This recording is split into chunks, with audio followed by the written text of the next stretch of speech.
Mais nous sommes endettés jusqu'au cou. Ah bon? Et je n'ai pas envie d'aller tête baissée.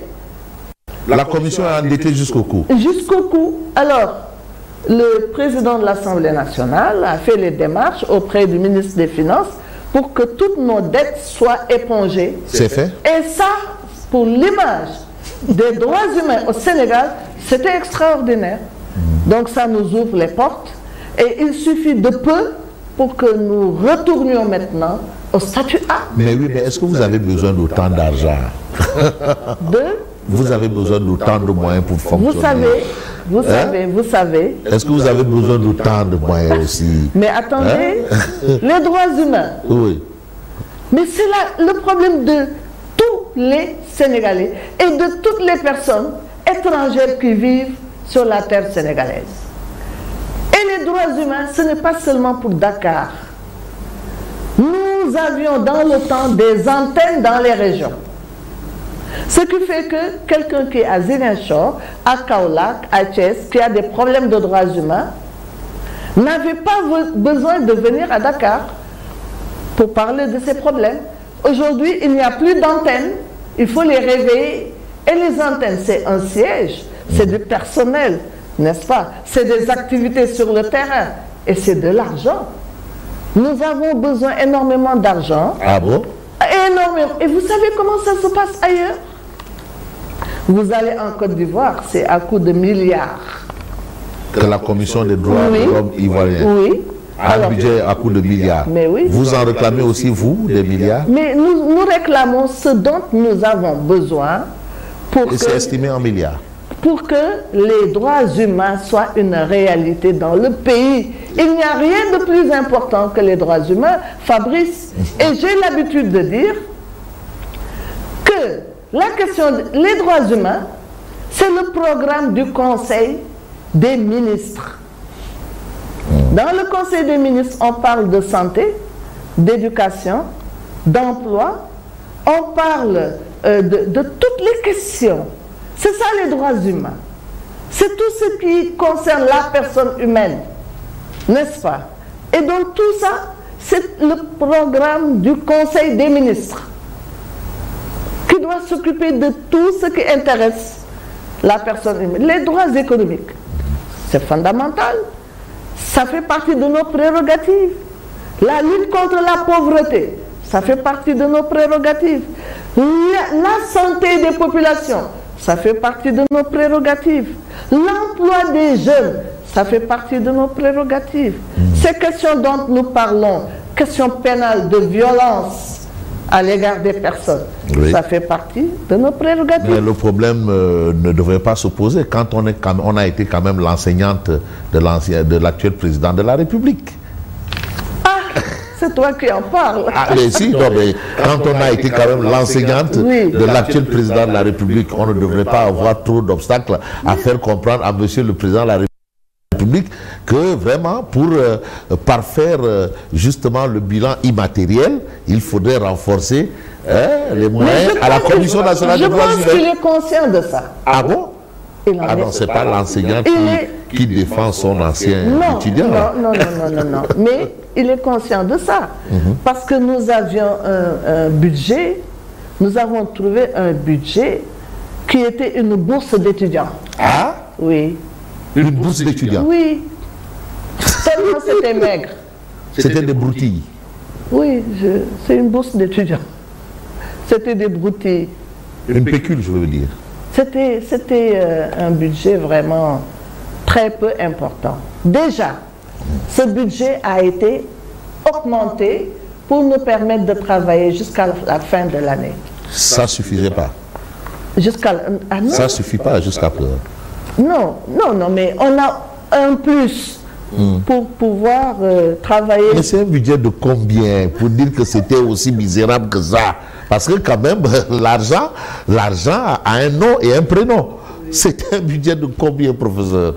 Oui. Vous avez trouvé un budget de combien? Well, en tout cas, je peux dire que c'était un budget dérisoire. Mais de combien? Et maintenant, pour que nous puissions finir l'année avec un peu moins de difficultés, ce budget a été augmenté et c'est pour l'année prochaine qu'il doit y avoir vraiment un arbitrage budgétaire qui puisse faire de l'Institution nationale des droits de l'homme une institution digne de ce nom. Mais la transparence aussi, c'est un droit de l'homme. La transparence. Oui. Oui. Dans la gestion des deniers publics. Si c'est nécessaire, je ferai un communiqué autour du montant que vous avez trouvé. Mais non, mais vous êtes là, nous sommes là. C'est tout comme. Oui. Hein? Je ferai un communiqué. Mais je veux dire, nous avons fait un atelier d'immersion au Maroc. Au Maroc, d'abord en termes de rang protocolaire. Eh bien, le roi fait de cette institution une institution phare. Dans la République, oui. Oui. C'est pas noyé parmi des institutions. Parce que c'est les droits humains qui sont essentiels, qui sont extrêmement importants. Avec un siège qui avoisine le building administratif. Eh bien, mon vieux. Alors, sur cette... Et ailleurs aussi, c'est comme ça. Parce qu'il faut donner de l'importance à cette question immatérielle qui concerne l'humain. Absolument. Mais aussi, il y a des sujets qui vraiment devraient vous interpeller. Le surpeuplement carcéral, les conditions de détention en passant par les longues détentions préventives. Mais la position de la commission, c'est quoi? C'est une commission vieille, une position qui est vieille. Quand j'enseignais à la faculté de droit, souvent je donnais aux étudiants des mémoires, sujets de mémoire qui portaient sur ça. Je leur demandais d'aller visiter les prisons. Et actuellement, la CNDH, et même avant mon arrivée, eh bien, fait du monitoring dans les prisons. Et qui se rend compte que c'est des conditions exécrables. Le surpeuplement, les longues détentions préventives, la situation des femmes, la situation des femmes mères qui viennent avec des enfants.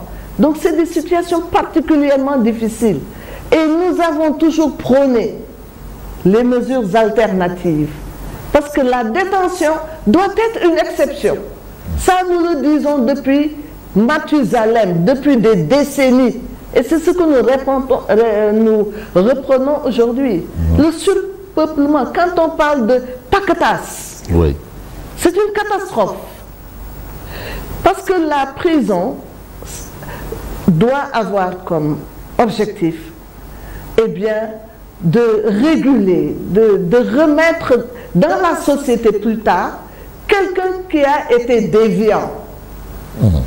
Mais la prison aujourd'hui détruit plus qu'elle ne règle les problèmes. Le paquetage, vous imaginez, il y a beaucoup de jeunes qui entrent là-bas et qui en ressortent vraiment pervers parce qu'on trouvait des caïds qui les ont détruits et ça fait souffrir quand on pense à ça.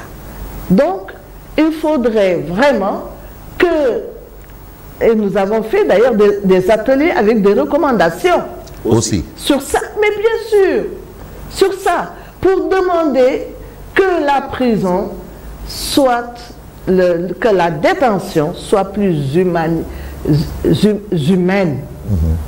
que l'on se dise que c'est une personne qui a fauté, on lui interdit d'aller et venir, on la punit, mais on ne doit pas porter atteinte à ses droits les plus élémentaires. La dignité de l'être humain, eh bien, on ne la bafoue jamais. Et c'est ça qui fait que d'ailleurs nous avons toujours prôné des mesures alternatives. Par exemple, le travail d'intérêt général, que la personne travaille pour la société, et le bracelet électronique, n'est-ce pas? Avec le bracelet électronique, évidemment, s'il est bien